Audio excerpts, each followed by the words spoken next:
बारंडारे tuition करुवा बेले गुलीमाड़ एभली अघटन घटी गंजाम जिला बुगुड़ा पांगिड़ी गाँव में गुलीमाड़े संतोष कुमार पात्र नामक जड़े व्यक्ति आहत होती गुलीमाड़र कारण अस्पष्ट रही बेले देशी बंधुक गुलीमाड़ होइथिबार अभियोग होइछि। अन्यपटे किछि दिन पूर्वे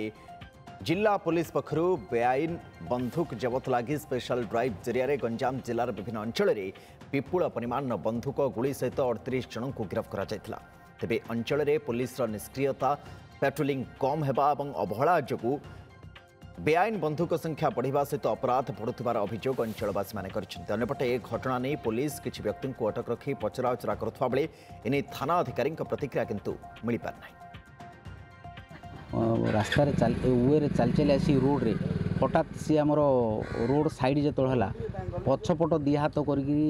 बुलेक सार रिभल्वरटा पछपट धरिक आसला आसी सडन जो फायरिंग कला मुझे किए किए मुझे पार्टी कली ए कौन तुम मत पिस्तल मारचु ये पार्टी करा भितर सार दुमकिना जो फायरिंग कला मोर back side plus left hand रे सार गोटे 60टा खंडे तार दारूबंडी सीसा सब सार मो शरीर भितर भेद करगला मु पाटी तुंड कर चिक्चार कली चिक्चार करने फल यहीटा पुओ पुतुरा एम रढ़ी उबाड़ी कर जो कांदिले सी लोक आज्ञा दौड़ी पड़ेला। पुलिस निष्क्रियता जो गाँ गहली मानक चोरा बंधुक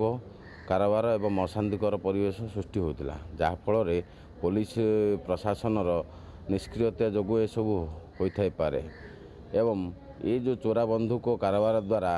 एवं अशांतकर परिवेश द्वारा पुलिस निष्क्रियता द्वारा पुलिस पेट्रोलिंग अभाव द्वारा आज परिस्थिति सृष्टि होती।